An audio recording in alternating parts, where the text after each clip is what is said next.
नमस्कार।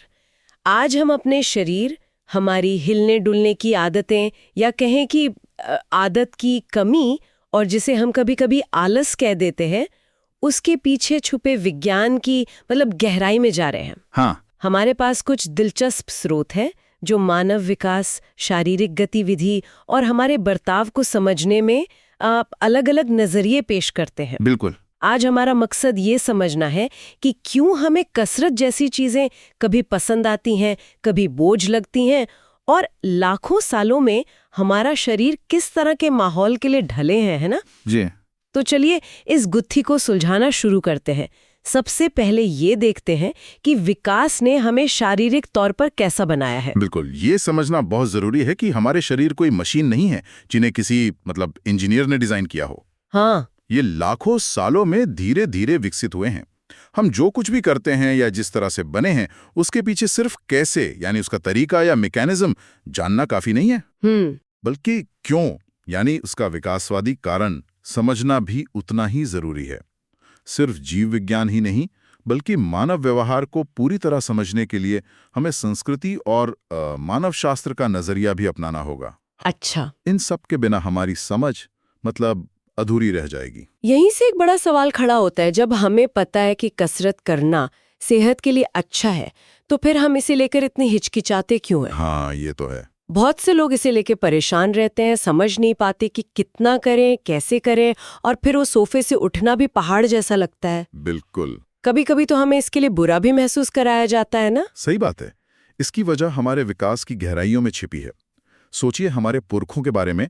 उनके लिए ऊर्जा यानी कैलोरी एक बहुत कीमती चीज थी। हाँ, उस जमाने में आज की तरह हर नुक्कड़ पे खाने की दुकान नहीं थी। उन्हें शिकार करना पड़ता था, भोजन खोजना पड़ता था और इसमें काफी मेहनत लगती थी। ऐसे में बिना किसी खास वजह के अपनी ऊर्जा खर्च करना उनके जीवित रहने के लिए खतरनाक हो सकता था। अच्छा। इसलिए शरीर ने एक रणनीति अपनाई, जब जरूरत ना हो तो आराम करो, ऊर्जा बचाओ। अच्छा। ये बची हुई ऊर्जा शरीर के रखरखाव और सबसे जरूरी संतान पैदा करने और पालने के काम आती थी। यही चीजें प्राकृतिक चयन नेचुरल सिलेक्शन में मायने रखती हैं। ठीक है। आज भले ही हमारे पास खाने की कमी नहीं है, फ्रिज भरा रहता है, लेकिन वो लाखों साल पुरानी ऊर्जा बचाने की प्रवृत्ति हमारे अंदर अब भी मौजूद है। अच्छा। ये हमारी एक बुनियादी फितरत है। अच्छा, ये तो सोचने वाली बात है। यानी आलस महसूस करना हमारी कोई कमी नहीं, बल्कि एक तरह की पुरानी बुद्धिमानी है जो हमारे सिस्टम में रची बसी है। हाँ, कह सकते हैं। इसी से जुड़ी एक और दिलचस्प बात सामने आती है। दौड़ते समय हमारे सिर को सीधा और स्थिर रखने की काबिलियत, जो दूसरे जानवरों में इतनी नहीं दिखती। हाँ, ये काबिलियत करीब 20 लाख साल पहले विकसित हुई लगती है। कुछ खास शारीरिक बनावटें हैं जो सिर्फ दौड़ते वक्त सिर को स्थिर रखने में मदद करती हैं। अच्छा। ये इस बात का इशारा हो सकता है कि हमारे पूर्वज लंबी दूरी तक दौड़ने में सक्षम थे। लेकिन ध्यान देने वाली बात यह है कि ये दौड़ना जरूरत के लिए था। जरूरत के लिए मतलब शिकार का पीछा करने या शिकार बनने से बचने के लिए या फिर भोजन की तलाश में। ये आज की तरह सेहत बनाने या फिट रहने के लिए नहीं था। जिसे हम आज एक्सरसाइज या व्यायाम कहते हैं, यानी अपनी मर्जी से सिर्फ सेहत या फिटनेस के लिए की जाने वाली शारीरिक मेहनत। हाँ, ये तो इतिहास के लिहाज से बिल्कुल नई बात है। बिल्कुल। हमारे पूर्वज जरूरत पड़ने पर ही मेहनत करते थे।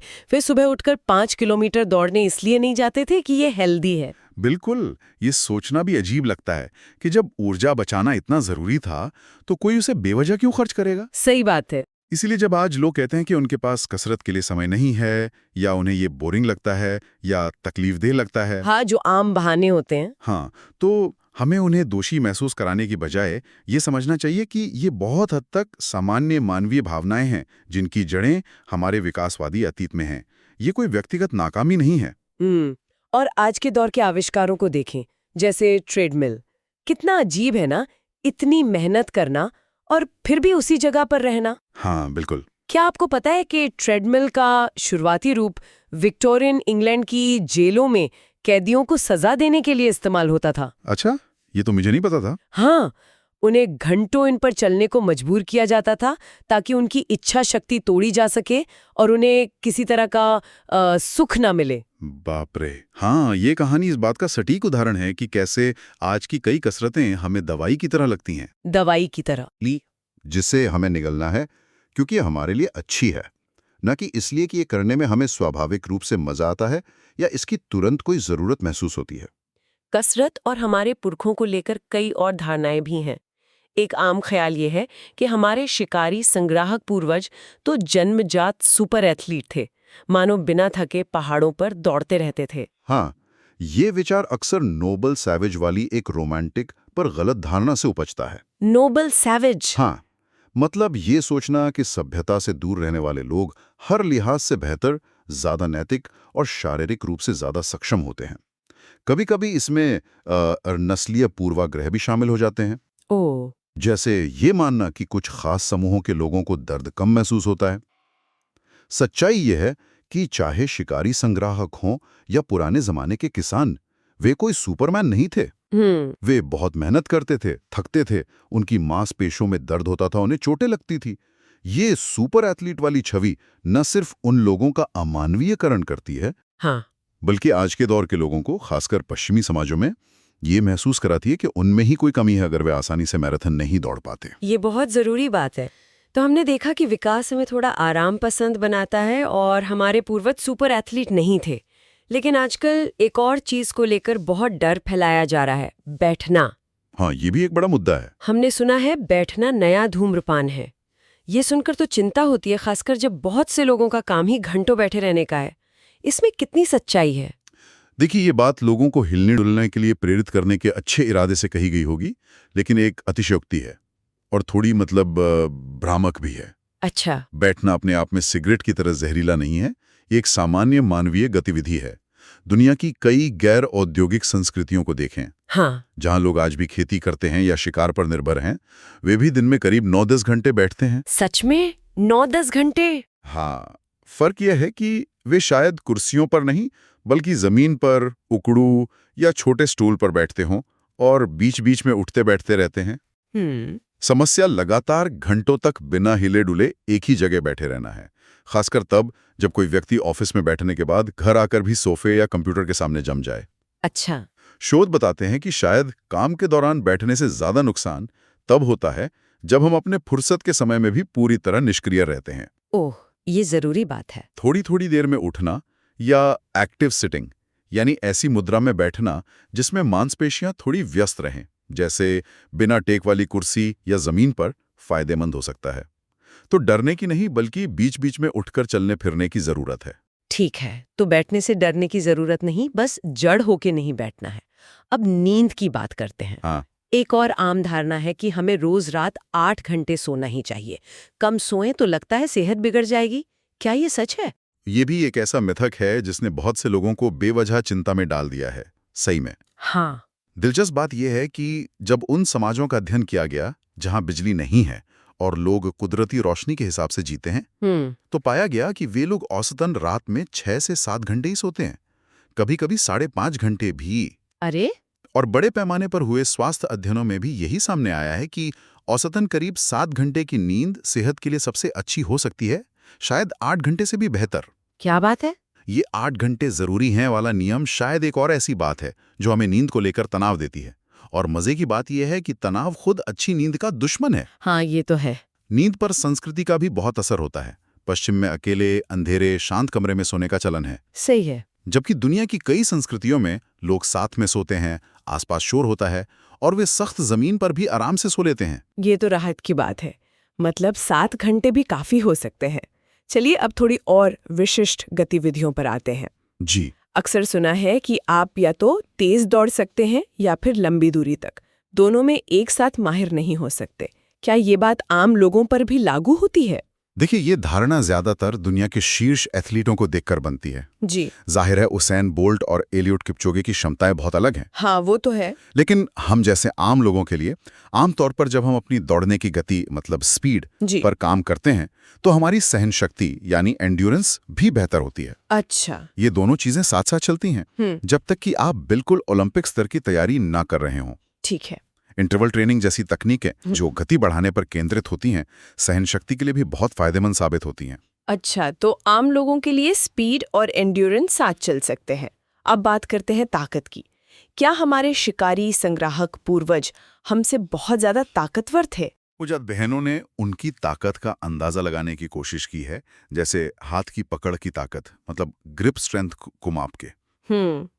नतीजों से पता चलता है कि वे आज के औसत इंसान से ज्यादा ताकतवर थे, लेकिन शायद उतने नहीं जितना हम कल्पना करते हैं। अच्छा। अगर हम आज के मानकों पर देखें तो वे शायद 75वें परसेंटाइल के आसपास आते हैं, यानी आज भी करीब 25% लोग उनसे ज्यादा ताकतवर होंगे। ओह। असली फर्क ये नहीं कि वे कितने ताकतवर थे, बल्कि ये है कि वे बुढ़ापे में भी अपनी ताकत बनाए रखते थे। क्यों? क्योंकि वे जिंदगी भर मेहनत करते थे, सामान उठाते थे, ढोते थे, जमीन खोदते थे। इसके उलट आज के आधुनिक समाजों में क्या होता है? क्या होता है? उम्र बढ़ने के साथ हमारी ताकत तेजी से घटने लगती है। इस प्रक्रिया को सार्कोपीनिया कहते हैं। सार्कोपेनिया? हाँ, सार्कोपीनिया यानी उम्र के साथ मांसपेशियों का कमजोर होना और उनका आकार घटना। इसकी वजह से बुढ़ापे में कुर्सी से उठना या सीढ़ियां चढ़ना जैसे रोजमर्रा के काम भी मुश्किल हो जाते हैं। हाँ, ये तो देखा है। इसलिए उम्र बढ़ने पर ताकत बनाए रखने वाले व्यायाम और भी ज्यादा जरूरी हो जाते हैं। सार्कोपीनिया, ये शब्द याद रखना होगा। इसका मतलब है कि ताकत बनाए रखने के लिए उम्र के साथ कोशिश करनी होगी। अब चलते हैं सबसे बुनियादी गतिविधि पर, चलना। जी, चलना। ये कितना महत्वपूर्ण है? और क्या रोज 10,000 कदम चलना वाकई कोई जादुई संख्या है? ये लक्ष्य आजकल बहुत लोकप्रिय है। चलना शायद सबसे मौलिक, सबसे जरूरी मानवीय शारीरिक गतिविधि है। अनुमान है कि हमारे शिकारी संग्राहक पूर्वज रोजाना औसतन 9 से 15 किलोमीटर चलते थे। 9 से 15 किलोमीटर? हाँ, जो करीब 12,000 से 18,000 कदम बनते हैं। इसकी तुलना में आज पश्चिमी देशों में औसत व्यक्ति शायद 5,000 कदम भी मुश्किल से चलता है। बाप रे, कितना फर्क है। हाँ, अब रही बात 10,000 कदम की, तो ये लक्ष्य असल में 1960 के दशक में जापान में पहले इलेक्ट्रॉनिक पेडोमीटर के मार्केटिंग के साथ आया था। अच्छा, मार्केटिंग से? हाँ, ये कोई वैज्ञानिक शोध पर आधारित संख्या नहीं थी, बस सुनने में अच्छी लगती थी और याद रखने में आसान थी। एक बढ़िया मार्केटिंग तरकीब। कमाल है। हालांकि ये एक अच्छा लक्ष्य हो सकता है बहुत से लोगों के लिए, पर यह कोई जादुई नंबर नहीं है। सबसे जरूरी बात यह है कि कुछ ना करने से थोड़ा चलना बेहतर है, और थोड़ा ज्यादा चलना और भी बेहतर। सही बात है। वजन नियंत्रण में भी इसकी भूमिका है, खासकर वजन को बढ़ने से रोकने या घटाने के बाद उसे बनाए रखने में। यानी 10,000 कदम का पीछा करने से बेहतर है कि बस ज्यादा से ज्यादा चलने की कोशिश करें।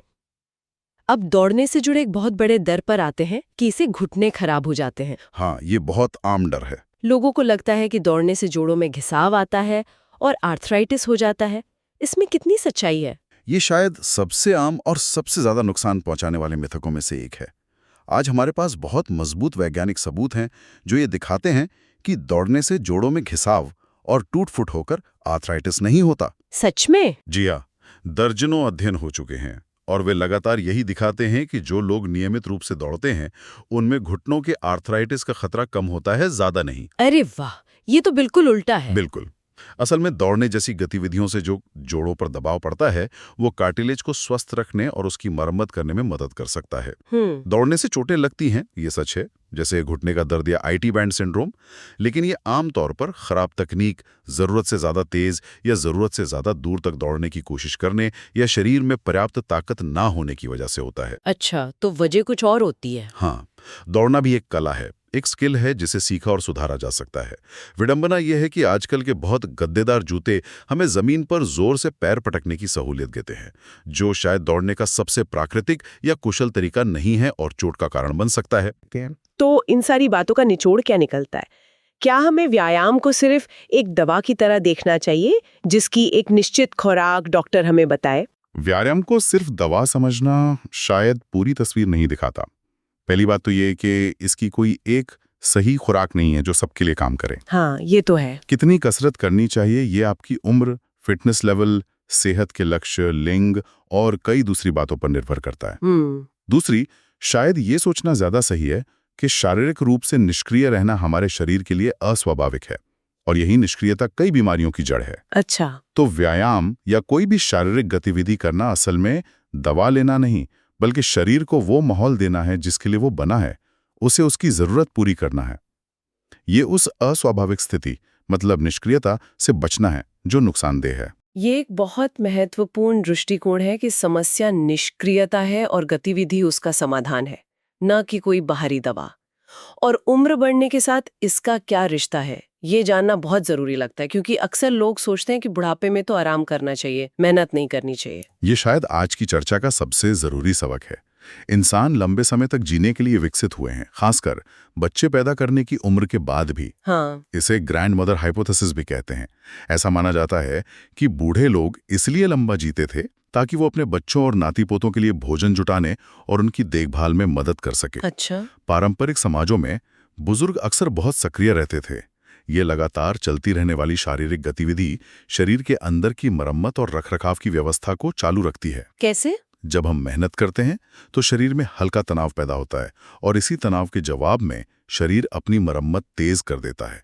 वो एंटीऑक्सीडेंट बनाता है, सूजन कम करता है, डीएनए की मरम्मत करता है। अच्छा। लेकिन जब हम उम्र बढ़ने के साथ निष्क्रिय हो जाते हैं तो ये मरम्मत वाली मशीनरी सुस्त पड़ जाती है। नतीजा, हम बीमारियों के प्रति ज्यादा संवेदनशील हो जाते हैं और बुढ़ापा तेजी से आता है। ओह। इसलिए उम्र बढ़ने पर सक्रिय रहना कम नहीं बल्कि और भी ज्यादा महत्वपूर्ण है। ये न सिर्फ आपकी जिंदगी की लंबाई बढ़ा सकता है बल्कि आपके स्वस्थ जीवन की अवधि मतलब हेल्थ स्पैन को भी बढ़ाता है। Health span? हाँ, यानी आप ज्यादा सालों तक सेहतमंद और सक्रिय जीवन जी सकते हैं। वाह, ये तो कमाल की बात है।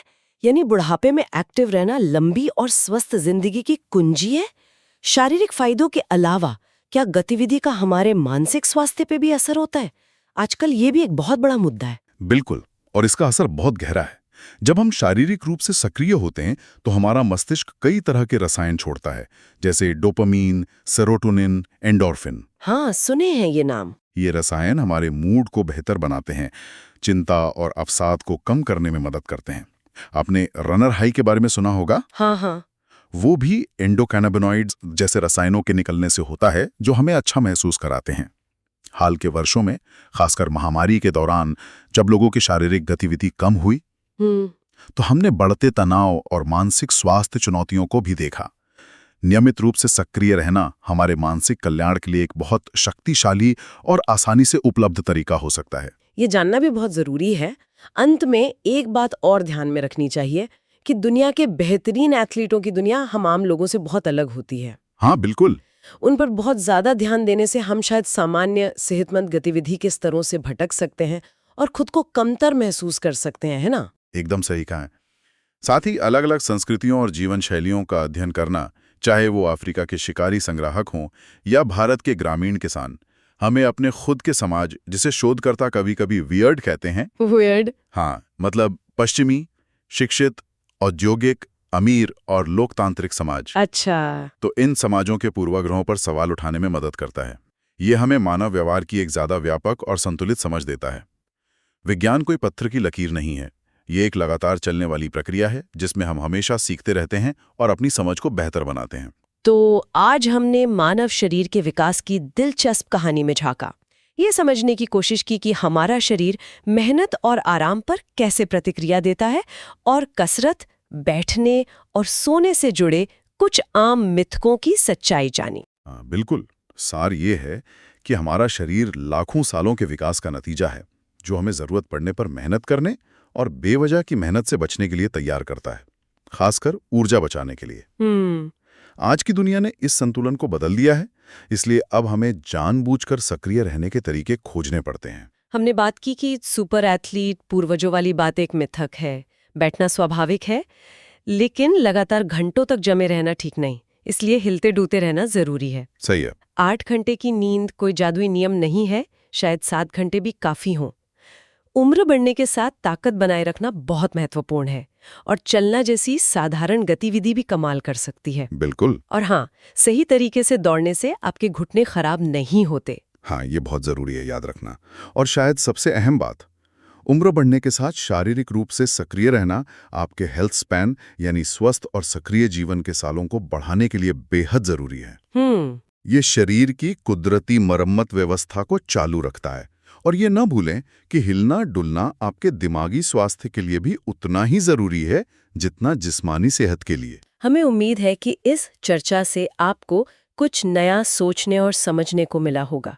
क्या ये जानकारी आपके लिए फायदेमंद थी? क्या कोई ऐसा पहलू था जिसे हम और बेहतर तरीके से समझा सकते थे? हाँ, आपकी प्रतिक्रिया बहुत महत्वपूर्ण होगी। आपकी प्रतिक्रिया हमें इस तरह की जानकारी को और उपयोगी बनाने में मदद करेगी। हमें ज़रूर बताएं कि आपने क्या सीखा या आपके क्या विचार हैं। अगली बार तक स्वस्थ रहें और गहराई से सोचते रहें।